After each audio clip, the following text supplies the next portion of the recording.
Good evening and welcome to night 38 from the Venison Bunker. Here we are again. I have the garage doors open. It's a little bit warmer outside, so that's why I'm wearing the Living to Serve shirt that we get at state convention each year for our community service. And unfortunately, we're going to have to take a little bit of a hiatus from that and do some other different things for our community service at state convention and state convention as well. If you see the hat, I'm wearing Sire Power Incorporated. It's now a defunct AI service company that was bought up by a few larger co-ops. But the story tonight for our friend of the show goes to one of the most intriguing calculated breeders that I know, Mr. John and Shauna Offer. So as John and Shauna have these milking shorthorns at their place, and they also have Ayrshires and a few Holsteins, they like to show cattle. And I want to share this story with you because it's so calculated. This is like 3 years in the making. You see, the Offers have this mutual friend called Mr. Tim Haig. Mr. Tim Haig is the announcer at the Central Wisconsin State Fair. They had this cow by the name of Foggy Valley is the name of their farm, and they milk family farm, milks probably about 60 cows. Sorry if I'm off in the numbers there. But they had this cow named Foggy Valley Test. And Foggy Valley Test was a great cow, and she was a calf, and she was brought to the fair. They showed at the Central Wisconsin State Fair. They showed her as a heifer, which is before she had a calf, and then they showed her as a cow after she had a calf. Now, that calf was born out of AI breeding and was a really tremendous calf. Her name was Tickle. And so when we were showing in the open classes, we'd use their farm name and then use the sire and then or the dam name and then the name of the calf. So if you put the two numbers together, we have the winner of the class, Foggy Valley Test Tickle. So she won the heifer class, or for her little class, and then came back for the divisional champion. So their friend Mr. Haig had winner of the class, Foggy Valley Test Tickle, over the entire microphone of the entire fairgrounds. And then came back for the Supreme Champion Drive, and she was the junior champion of the show. So junior champion of the show, Foggy Valley Test Tickle. He did this with 3 years in advance notice, knowing that his friend would be announcing this all over the fairgrounds. Sorry, we have a guest in the show tonight. Mr. Sonny has come to visit us. But that being said, I do have a shout out for my mother-in-law, Judy Garfield, celebrating her 36th birthday today, so happy birthday to you. Our guest tonight, our slogan tonight is "Tonight the brick hits the wall." It's brick. It's good. So, I'm going to read you a story because this sums it up really good. So, then you might wonder, what is real brick cheese anyway? Brick cheese is an American original. It's not German. It was brought over, but it was invented by John Jossi in 1877. He was a Swiss-born American cheesemaker.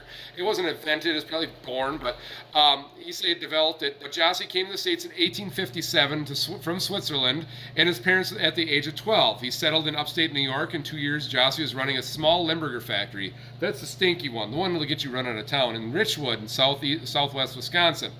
After marrying the daughter of a local cheesemaker, go figure, Jossi returned to New York, and in 1873 he spent a few years working in a larger Limburger plant. Wow, that is something to come home to. As Mr.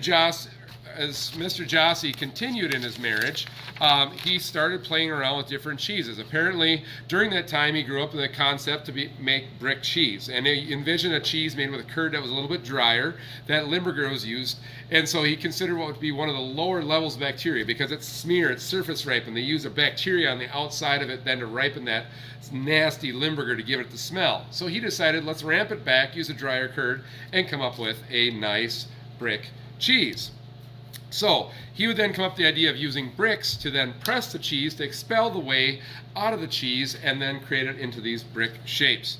In 1877, Jossi came back to Wisconsin, where he took the task of running a newly built Wisconsin plant in 1877. Wow! It probably had lights in it, and maybe it had real working sort of running water some way. But over the year, Jossi taught the recipe to brick to other 12 or a dozen other dairies throughout the state. Jossi died in Milwaukee in 1902, and his cheese legacy lives on. Now, if there's hundreds of thousands of bricks being made, there's a lot of knockoffs. And you remember how Munster was one of those cheeses where we have that cheese and then they dunk it into a red rind and give it that Munster look. Whereas if you went to European Munster, it had a smeared outside and used the bacteria for that red rind. Brick is the same way. There's a lot of quick turnarounds on it that give a brick flavor, but not really the real brick flavor the way that Jossi envisioned it.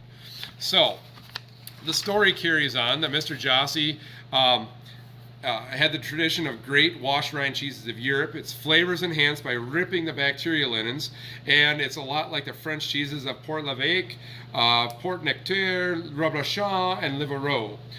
Real brick has a heady aroma and modestly full flavor that almost assuredly keep brick from ever becoming the most popular cheese in town, meaning that it's stinky. So my mom used to work at Dairy State Cheese, and so then we had a person who lived on my floor in college. He never took any clothes home, so he just piled everything up in the corner. So we played a trick on him the one day, and Mom sent up some brick cheese and had it double wrapped and sealed in aged German brick. Worse than Limburger, nasty.